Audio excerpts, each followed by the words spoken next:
to the vast majority of these elegant creations. Could hoaxers have created all 5,000 of these patterns? Could a few people with ropes and boards have created something as complex and beautiful as this one, made in the dead of night in a driving rain and leaving no footprints in the soil? The electromagnetic field over the area where the crop's been laid down to create the image is often electrostatically charged.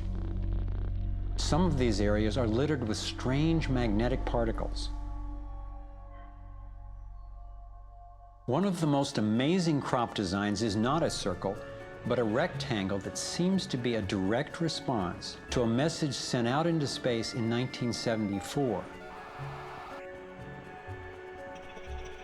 The message was a radio signal depicting our planet's location in our solar system and Earth's people, in hopes that it might be received and interpreted by an extraterrestrial intelligence. 27 years later, in 2001, this crop design appeared in England, along with what could be a self-portrait of the sender. This message matches the format of the NASA signal and describes a different solar system from ours, a picture of the sender, non-human DNA, and a microwave antenna they apparently used to communicate, rather than the radio antenna that we used. The antenna symbol had appeared a year earlier in exactly the same field, right next to a working radio wave antenna, like the one NASA used to send out the original signal. NASA continues to officially deny extraterrestrial contact of any kind. And yet, year after year, these spectacular creations appear.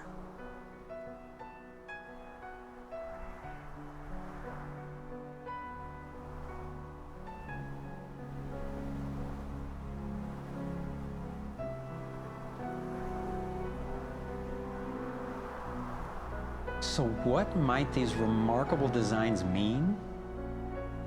Here are some two-dimensional versions that seem to be revealing the torus in 3D.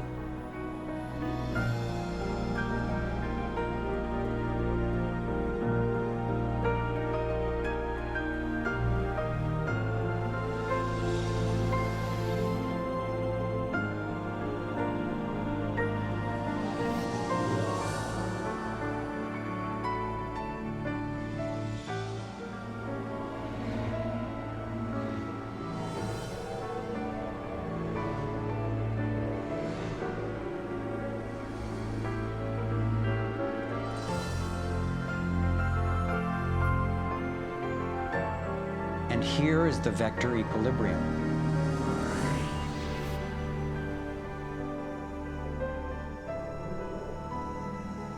And the related pattern of 64 that we saw encoded in the arts of so many ancient cultures.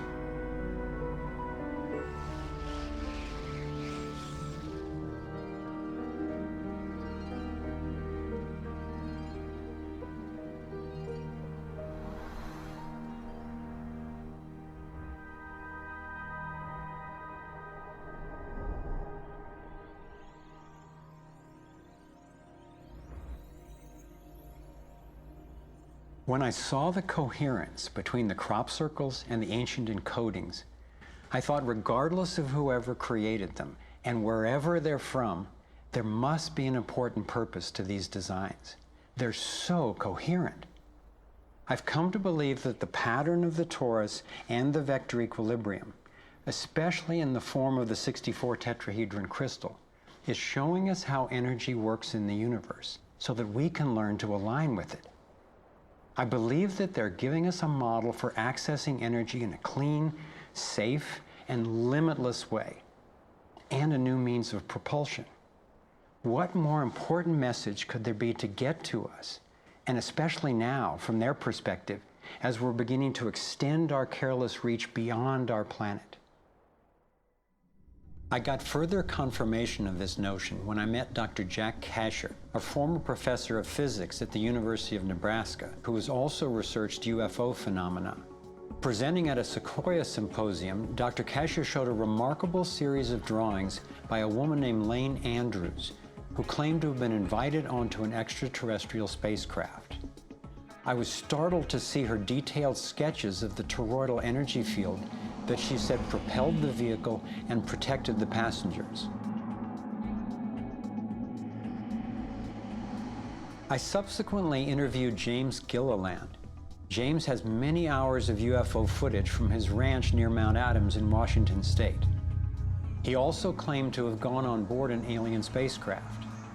What blew my mind was that he had never met Lane Andrews and had no knowledge of her experience, yet he described a phenomenon that was amazingly similar: numerous ships with spinning rings of light.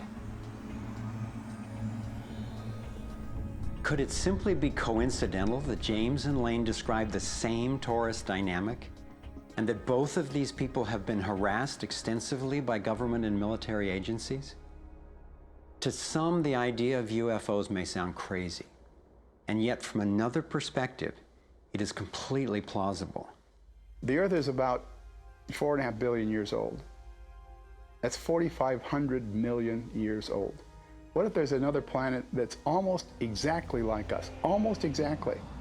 4,501 million years old. They're a million years ahead of us.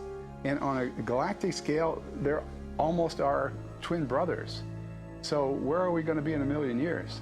We'll have solved all these problems, and there's another way, whether it's wormholes or warping space. There's got to be a way to generate energy so that you can pull it out of the vacuum. And the fact that they're here shows us that they found a way. This is a major shock to the human system that is in process. I understand why people in our generation, people who aspire to positions of political leadership, etc., never dare go near that question, because it's a worldview challenge. It's a fundamental worldview challenge. So here we are, a relatively immature species struggling with possible self-destruction. If aligning with the torus does hold the key to a new form of clean, safe energy access, imagine the implications. This could be the most important technology breakthrough of our times. So who wouldn't want to have an energy source that's unlimited and freely available? That turned out to be a key question, and that's what led me down the next rabbit hole.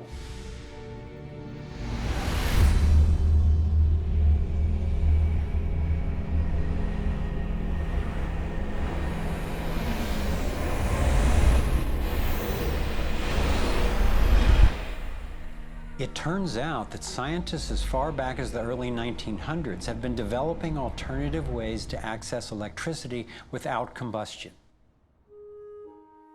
Nikola Tesla believed he had tapped into what he called radiant energy.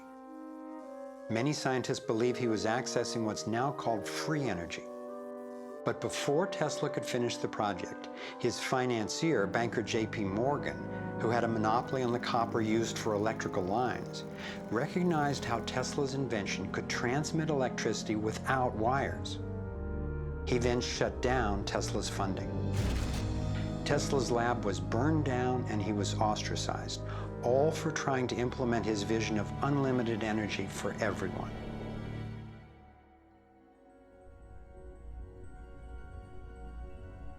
A modern-day inventor, Adam Trombley, was inspired by Tesla's work and by the possibilities of the torus.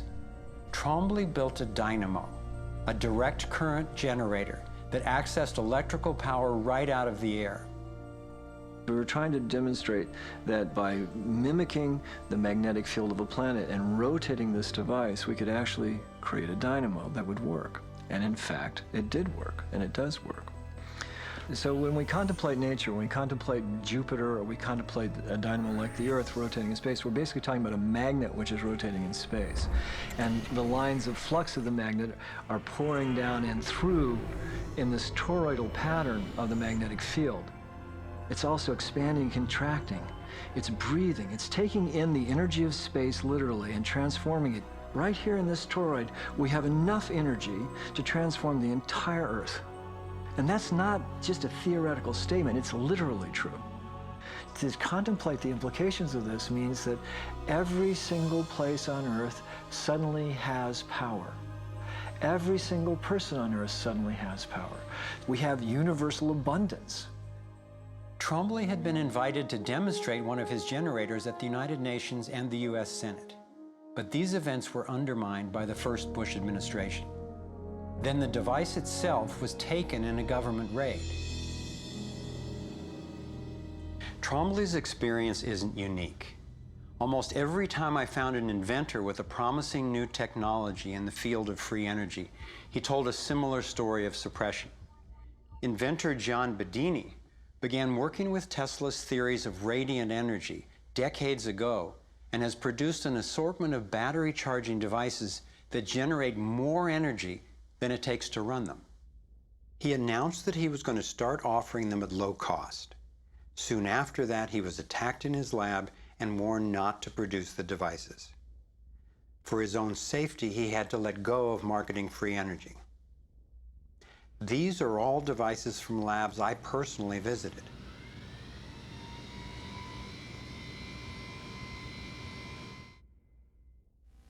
Now.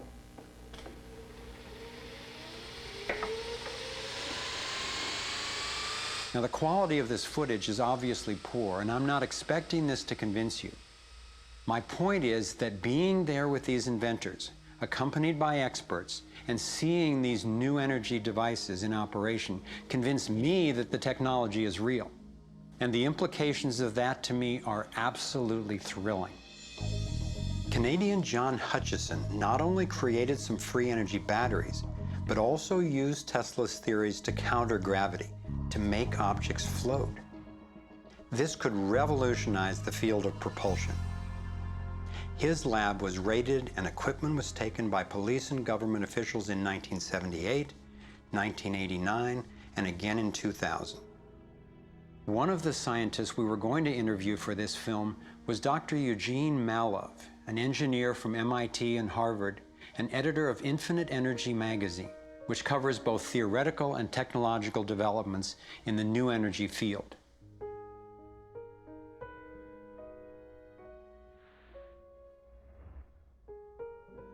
Dr. Malov was mysteriously beaten to death in 2004.